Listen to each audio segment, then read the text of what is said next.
أعوذ بالله من الشيطان الرجيم. بسم الله الرحمن الرحيم. الحمد لله رب العالمين الرحمن الرحيم مالك يوم الدين إياك نعبد وإياك نستعين اهدنا الصراط المستقيم صراط الذين أنعمت عليهم غير المغضوب عليهم ولا الضالين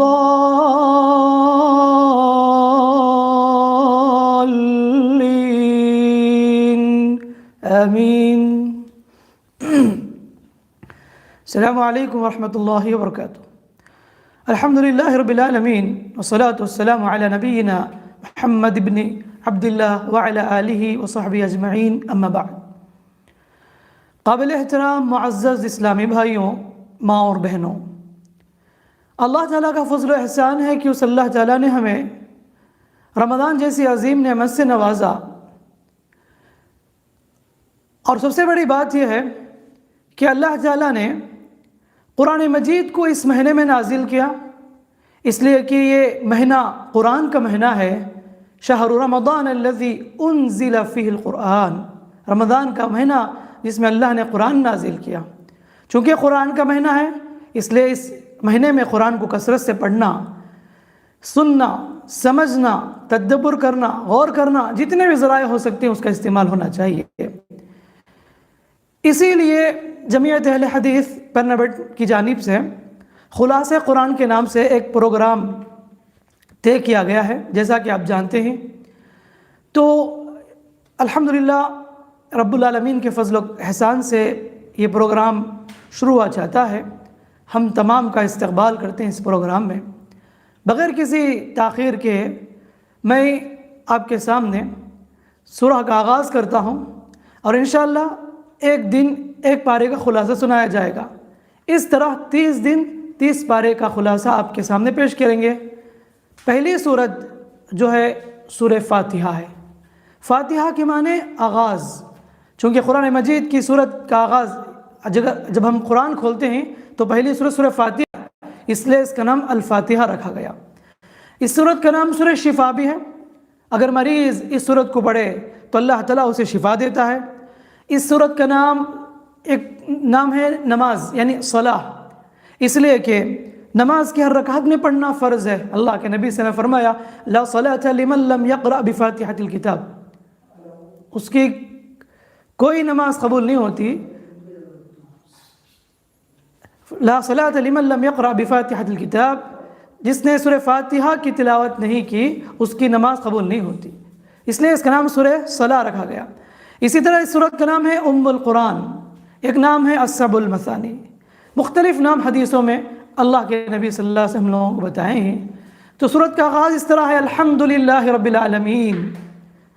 ہر قسم کی اچھی تعریف اللہ تعالیٰ کے لیے ہے جو سارے جہانوں کا رب ہے.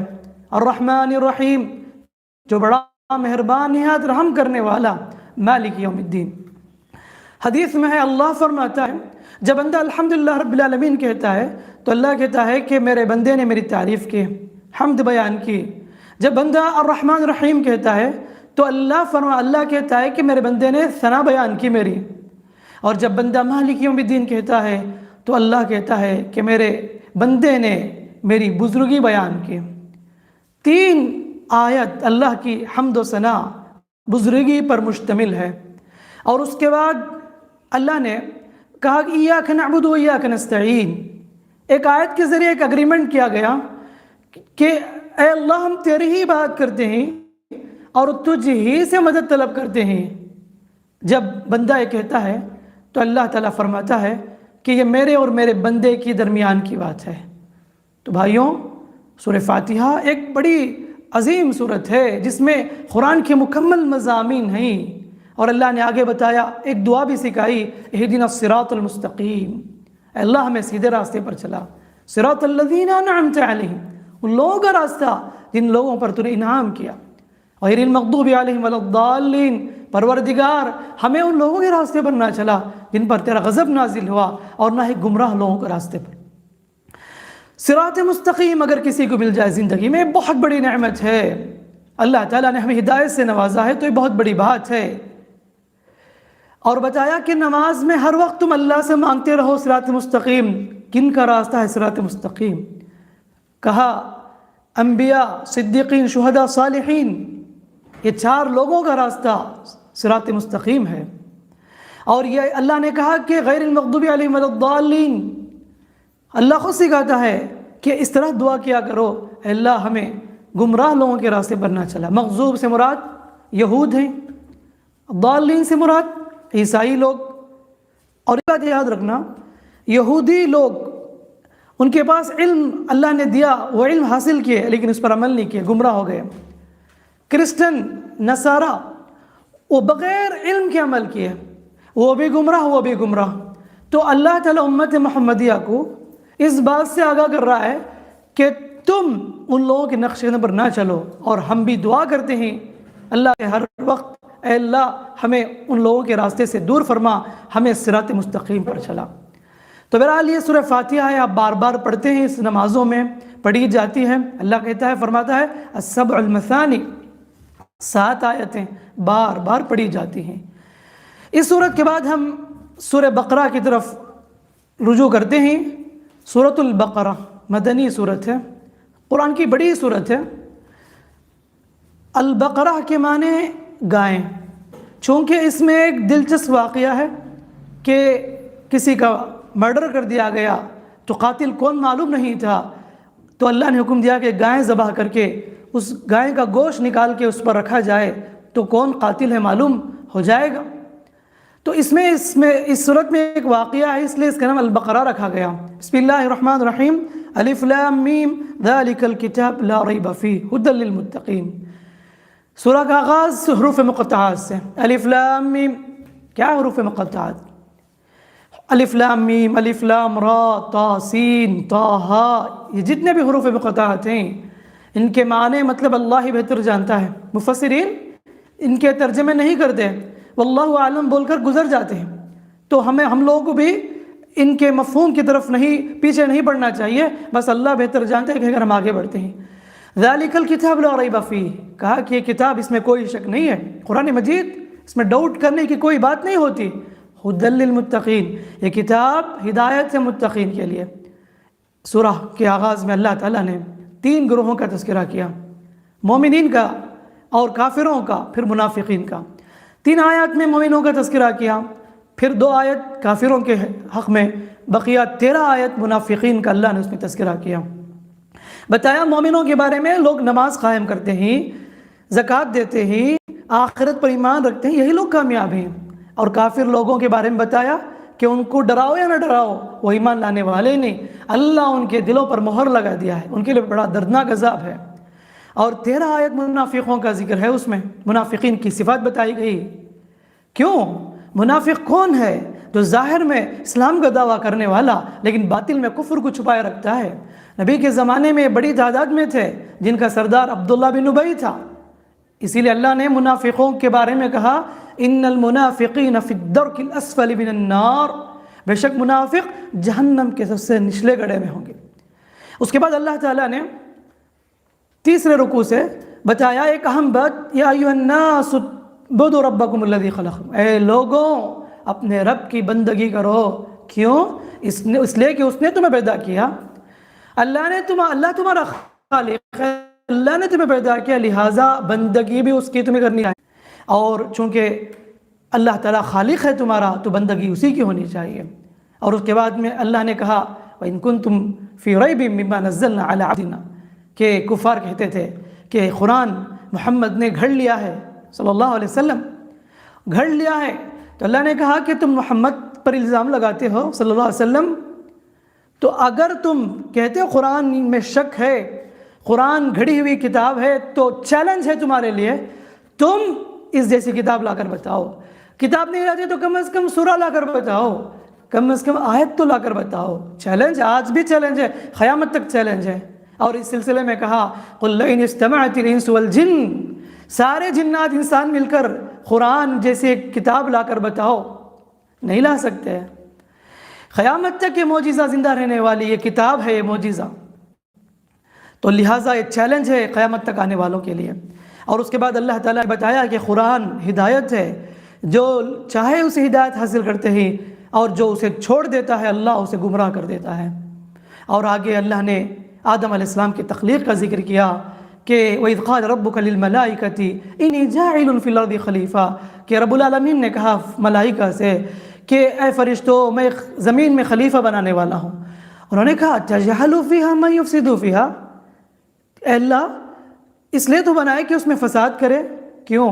اس لیے کہ زمین میں شروع میں جنات حکومت کرتے تھے، وہ فساد مچائے زمین میں، بڑے انہوں نے ظلم و ستم کیے، تو ان کے فساد کی وجہ سے اللہ نے انہیں دور کر دیا، تو ان کی جگہ پر اللہ تعالیٰ نے انسان کو رکھا۔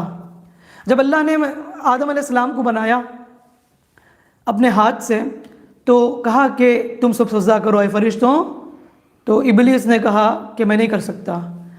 جب وہ انکار کیا سجدہ کرنے سے، تو اللہ نے کہا یہاں سے دور ہو جا، تم مردود ہے، ملعون ہے، قیامت تک اس پر پھٹکار ہے، اللہ کی لعنت ہے۔ تو اس نے کہا اللہ ٹھیک ہے، مجھے قیامت تک مہلت دے، مجھے موت نہ دے، قیامت تک مجھے تو زندہ رکھ۔ تو اللہ نے کہا ٹھیک ہے، تجھے مہلت ہے۔ اور اس کے بعد کیا ہوا؟ آدم اور حوا علیہ السلام کو اللہ نے کہا کہ تم جنت میں داخل ہو جاؤ، جنت میں داخل ہو جاؤ، لیکن یاد رکھو کہ ایک درخت کے قریب نہ جانا۔ لیکن شیطان نے انہیں بہکا دیا، دونوں نے پھل کھا لیے، وہاں سے نکال دیے گئے۔ جب وہ وہاں سے نکال دیے گئے تو اللہ نے خود انہیں دعا سکھائی کیسے معافی مانگنی چاہیے۔ ربنا ظلمنا انفسنا وان لم تغفر لنا وترحمنا لنکونن من الخاسرین، انہوں نے دعا کی ہمارے رب، ہم نے اپنے نفس پر ظلم کیا، اگر تو نہیں بخشے گا، تو رحم نہیں کرے گا، تو ہم نقصان اٹھانے والوں میں سو جائیں گے۔ تو دعا قبول کی گئی۔ اس کے بعد اللہ نے ان کی توبہ قبول فرمایا اور انہیں معاف کر دیا۔ کہا کہ دیکھو اے آدم، تمہاری اولاد سے بھی کہہ دو جو میری اتباع کرے، میری ہدایت کو مانے، انہی کے لیے کامیابی ہے، جو انکار کرے ان کے لیے جہنم تیار ہے۔ یہ تو پارہ مکمل ہوا۔ اس کے بعد اللہ تعالیٰ نے تقریباً ہم دیکھتے ہیں الف لام میم جو پہلا پارہ ہے، پونے پارے میں اللہ نے بنی اسرائیل کا واقعہ ذکر کیا۔ ابراہیم علیہ السلام کے دو فرزند، ایک بیٹا یعنی اسحاق، اور دوسرے بیٹے کا نام اسماعیل۔ اسحاق علیہ السلام کے بیٹے یعقوب علیہ السلام، یعقوب علیہ السلام کا دوسرا نام اسرائیل ہے۔ ان کی اولاد کو اسرائیل یعنی بنو اسرائیل کہا جاتا ہے، اور آگے چل کر یہ یہود بھی کہلائے، موسیٰ علیہ السلام کی قوم کہلائے۔ تو اللہ نے ان کا تذکرہ کیا تفصیل سے، اور بتایا کہ اے بنی اسرائیل، ہم نے تمہیں سارے جہانوں پر فوقیت عطا کی، اور ساتھ ساتھ اللہ نے اس صورت میں ان پر کیا کیا احسانات کیے سب کو گنوایا۔ کہا کہ فرعون کے ظلم سے نجات دلایا تمہیں، اور کہا کہ تمہارے اوپر رحمتوں کی بارشیں کی، من و سلوہ تمہارے لیے جنت سے نازل کیا، اور بہت ساری نعمتیں تم پر اللہ نے عنایت کی، لیکن ان سارے احسانات کو تم نے فراموش کر دیا، نافرمانی پر نافرمانی کرتے رہے۔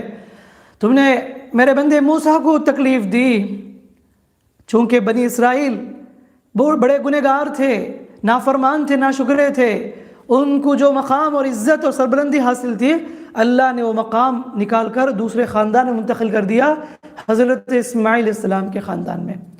اور یہی وجہ ہے کہ اللہ تعالیٰ نے اسماعیل علیہ السلام کے خاندان سے ہمارے نبی محمد صلی اللہ علیہ وسلم کو مبعوث فرمایا، اور بتایا اس واقعے کے ذریعے اے امت محمدیہ، ایک دور تھا بنی اسرائیل کو فوقیت حاصل تھی، وہ بڑے عزت و سربلند تھے، لیکن انہوں نے نافرمانی کی، ان کی سربلندی چھین لی گئی، وہ ذلیل ہو گئے، رسوا ہوئے۔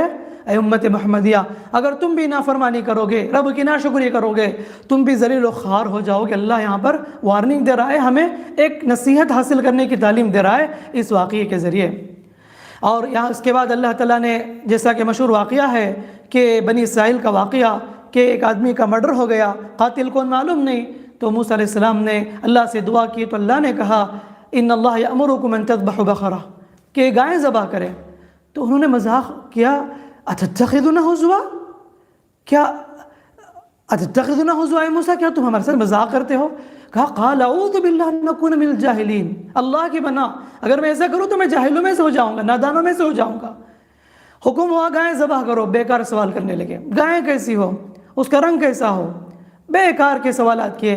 آخر بہت تکلیف پڑ کر مشکل اور مشقت کے بعد وہ گائے حاصل ہوئی، اس کو ذبح کر کے مقتول کے اوپر رکھا گیا، تو وہ مقتول زندہ ہوا، بتایا کہ کون اسے قتل کیا تھا۔ تو یہاں پر یہ واقعہ ذکر ہے۔ تو اس واقعے کے ذریعے یہ بھی بتانا چاہتا ہے اللہ تعالیٰ کہ میں کیسے اس مرنے کے بعد دوبارہ زندہ کرتا ہوں، میرے اندر وہ قدرت ہے، کن فیکون ہو جا تو وہ چیز ہو جاتی، اللہ تعالیٰ کی طاقت ہے۔ اور اس کے بعد اللہ نے کہا کہ اے بنی اسرائیل، سب کچھ نعمت دے کر اللہ تعالیٰ تمہیں نعمت عطا کیا، پھر بھی تمہارے دل اللہ تعالیٰ کی یاد سے کیوں نہیں لرزتے، کیوں نہیں نرم ہوتے تمہارے دل؟ ثم قست قلوبکم من بعد ذلك فهي كالحجارہ، اس کے بعد تمہارے دل تو اتنے سخت ہو گئے، پتھر سے بھی سخت ہو گئے۔ کہا کہ وَإِنَّ مِنَ الْحِجَارَةِ لَمَا يَتَفَجَّرُ مِنْهُ الْأَنْهَارُ، پتھر سے کبھی کبھی چشمے نکلتے ہیں، چٹانوں سے پانی بھی نکل جاتا ہے۔ اے انسان، اے انسان، تیرا دل اتنا سخت ہو چکا ہے، رب کی یاد سے تیرا دل کانپ نہیں اٹھتا، نرم نہیں پڑتا، آنکھوں سے آنسو جاری نہیں ہوتے۔ اور اس کے بعد اللہ تعالیٰ نے تفصیل سے اور بتایا بنی اسرائیل کے واقعات کو، اور یہودیوں کی خباثتوں کو، شرارتوں کو، انہوں نے کیا کیا شرارتیں کی، اور یہ الزام انہوں نے لگایا تھا ان کے نبی سلیمان علیہ السلام پر کہ نعوذ باللہ حضرت سلیمان علیہ السلام جنات اور جادو کے ذریعے حکومت کرتے تھے۔ اللہ نے انکار کیا۔ یہ کس قدر الزام سلیمان علیہ السلام پر، کہا کہ وما کفر سلیمان نے کفر نہیں کیا، ولیکن الشیاطین کفروا، شیاطین نے کفر کیا۔ تو یہ یہودی لوگ جادو سیکھتے تھے، جادو سیکھ کر میاں بیوی کے درمیان جدائی ڈالتے تھے۔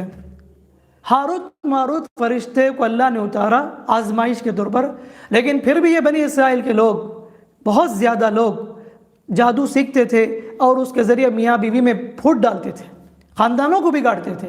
تو جادوگر کا یہ کام ہوتا ہے، فساد پیدا کرنا۔ اسی لیے شریعت میں حکم ہے جادو کرنا کفر ہے، جادو کرنا کفر ہے، اور جادوگر کو کیا سزا دی جائے گی معلوم؟ اسے قتل کر دیا جائے، کیونکہ وہ طاغوت کے ساتھ اس کا طاغوت کے ساتھ وہ معاملات کرتا ہے۔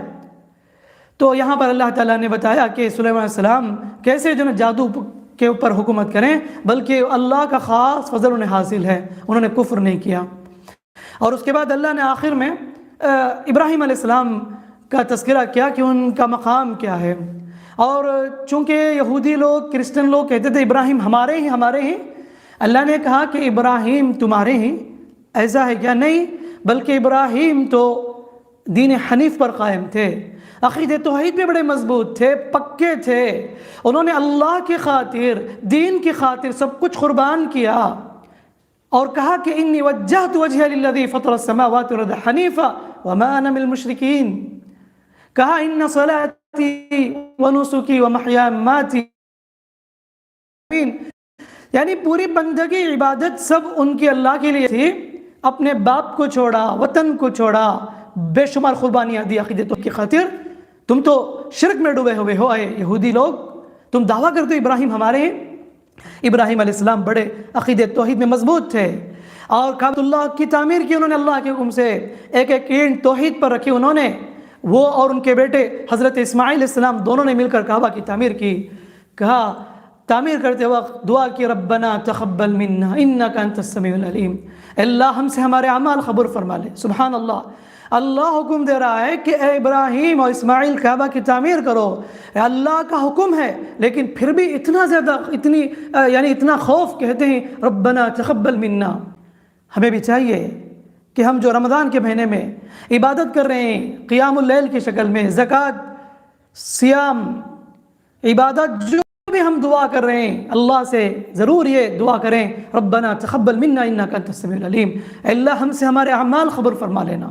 یہ فکر ہونی چاہیے، جیسا کہ ابراہیم علیہ السلام نے دعا کی۔ اور آگے ابراہیم علیہ السلام نے اہل مکہ کے لیے دعا کی، اور انہوں نے دعا کی اے اللہ اس قوم میں ایک نبی کو بھیج۔ سبحان اللہ، ہزاروں سال پھر انہوں نے دعا کی تھی، ان کی دعا قبول ہوئی۔ اللہ تعالیٰ نے مکے والوں کے لیے ایک نبی بھیجا، وہ ہیں میرے اور آپ کے نبی، سب کے نبی، رحمت اللہ عالمین، سید المرسلین، خاتم النبیین، امام الانبیاء، محمد صلی اللہ علیہ وسلم، جو اس دنیا میں آئے کفر کو دور کیا، کعبۃ اللہ کو شرک سے پاک کیا، کفر سے پاک کیا، بت پرستی سے پاک کیا، انہوں نے ابراہیم علیہ السلام نے دعا کی ان کے حق میں. اور اللہ نے آگے بتایا ابراہیم اتنے مضبوط تھے عقیدۃ توحید میں، یہ توحید کا درس انہوں نے اپنے بچوں کو بھی دیا. موت کے وقت بھی وصیت کی، کہا وَوَصَّى بِهَا إِبْرَاهِيمُ بَنِيهِ وَيَعْقُوبُ، وصیت کی اپنے بچوں کو. یعقوب علیہ السلام نے وصیت کی اپنے بچوں کو، کہا کہ اے میرے بچوں، اللہ نے تمہارے دین کو پسند کیا، یاد رکھنا کفر کی موت نہیں بلکہ اسلام حالت میں تمہاری موت آئے. فَلَا تَمُوتُنَّ إِلَّا وَأَنْتُمْ مُسْلِمُونَ، تم مرو تو اسلام کی حالت میں اس دنیا سے رخصت ہو جاؤ. تو سبحان اللہ، ان کے اولاد بھی ان کے وعدے کو پورا کیے، وصیت کو قبول کیے. یہ ہے درس ایک والد کو اپنے بچوں کی فکر، ایک ماں کو اپنے بچوں کی فکر کس معاملے میں ہونی چاہیے؟ آخرت کے معاملے میں ہونی چاہیے. اپنے بچوں کو تربیت کرے، انہیں اللہ اس کے رسول کی باتیں بتائیں. آج دعا کرتے ہیں اپنے بچوں کے حق میں دنیا سنوارنے کی باتیں، لیکن آخرت کی فکر بہت کم والدین کرتے ہیں. اپنے بچوں کے حق میں دعا کرو، اور یہ بار بار دعا کرو اے اللہ ہمیں ایمان کی موت دے. اصل یہ ہے بڑے بڑے انبیاء جو نا دعا کر رہے ہیں اللہ ہمیں ایمان کی موت دے. یوسف علیہ السلام نے کیا دعا کی؟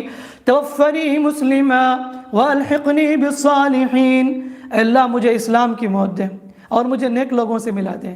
ہمیں بھی دعا کرنا چاہیے وتوفنا مع الابرار وتوفنی مسلما والحقنا بالصالحین.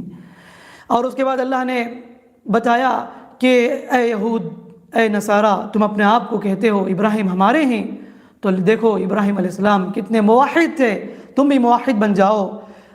نبی کریم صلی اللہ علیہ وسلم ایمان لاؤ، قرآن کو مانو، قرآن پر ایمان لاؤ. اتباع فاتبعوا ملت ابراہیم حنیفہ، کہا کہ ابراہیم کی ملت کی اتباع کرو. تو یہ پہلے پارے کا ایک خلاصہ ہے جس میں سبحان اللہ ہم دیکھتے ہیں پہلی بات اللہ تعالیٰ نے قرآن مجید کے بارے میں کہا کہ یہ کتاب جس میں کوئی شک نہیں. دوسری بات 3 گروہوں کا تذکرہ کیا. اس کے بعد آدم علیہ السلام کی تخلیق کا ذکر ہے. اس کے بعد بنی اسرائیل پر جو اللہ نے انعامات کیے اس کا تذکرہ ہے. اور اس کے بعد اللہ نے آخر میں ابراہیم علیہ السلام کا مقام بتایا. اور خاص کر کے اس میں ہم دیکھتے ہیں ابراہیم علیہ السلام کے واقعات بتاتے ہوئے عقیدۃ توحید کا درس ہے. آج افسوس ہے نام کے مسلمان، اپنے آپ کو مسلمان بولنے والے، نمازوں میں کھڑ کے ایاک نعبد و ایاک نستعین کہتے ہیں، اللہ ہم تیرے ہی عبادت کرتے ہیں، لیکن جب باہر جاتے ہیں مسجد سے، جب نماز سے باہر ہوتے ہیں تو مزاروں میں جا کے اپنی پیشانی ٹیکتے ہیں. پیر پرستی، اولیاء پرستی، خبر پرستی، بدعت و خرافات جیسی بری صفات ان کے اندر پائی جاتی ہے. کیا یہی مسلمانی ہے؟ کیا یہی نبی کا درس ہے؟ کیا یہی ابراہیم علیہ السلام کا درس ہے؟ تب تو تم اپنے آپ کو یہ نہ کہو کہ ہم اتباع ملت ابراہیم کو فالو کرنے والے، ہم ایسا نہیں ہو سکتا. تو آج دنیا میں جو پریشانیاں ہیں اس کی ہم وجہ ہے کہ ہم لوگ شرک میں ڈوبے ہوئے ہیں، اللہ سے دور ہیں، اللہ کی بندگی کو چھوڑ چکے ہیں. آج بھی ضرورت اس بات کی ہے عقیدۃ توحید میں مضبوط ہو جاؤ. جب توحید میں مضبوط ہو جائیں گے اللہ کی مدد آئے گی. اللہ تعالیٰ ہمارا حامی ہے، اللہ ہمارا مددگار ہے. یہی وجہ ہے کہ ابراہیم علیہ السلام بھی عقیدۃ توحید میں مضبوط تھے. مکمل طریقے سے انہوں نے اپنے آپ کو اللہ کے حوالے کیا. اللہ میرا حامی ہے، اللہ میری حفاظت کرے گا، یہ ان کا عقیدہ تھا. مجھے اور آپ کو بھی ابراہیم علیہ السلام کی زندگی کو پڑھنے، سمجھنے، غور کرنے کہ اللہ تعالیٰ مجھے اور آپ کو توفیق عطا فرمائے. یہ مختصر خلاصہ میں نے آپ کے سامنے رکھا. دعا ہے رب العالمین سے اللہ تعالیٰ مجھے اور آپ کو کئی باتوں پر، سنی باتوں پر عمل کی توفیق عطا فرمائے. ہمارے سننے کو، قرآن مجید کو پڑھنے کو، سمجھنے کو، اس پر غور کرنے کو اللہ تعالیٰ قبول فرمائے. اور اللہ تعالیٰ اس ماہ مبارک میں ہمیں کثرت سے عبادت کرنے، رب کی طرف رجوع کرنے کی اللہ رب العالمین مجھے اور آپ کو سب کو توفیق عطا فرمائے. آمین. وآخر الدعوانا الحمد للہ رب العالمین. والسلام علیکم ورحمۃ اللہ وبرکاتہ.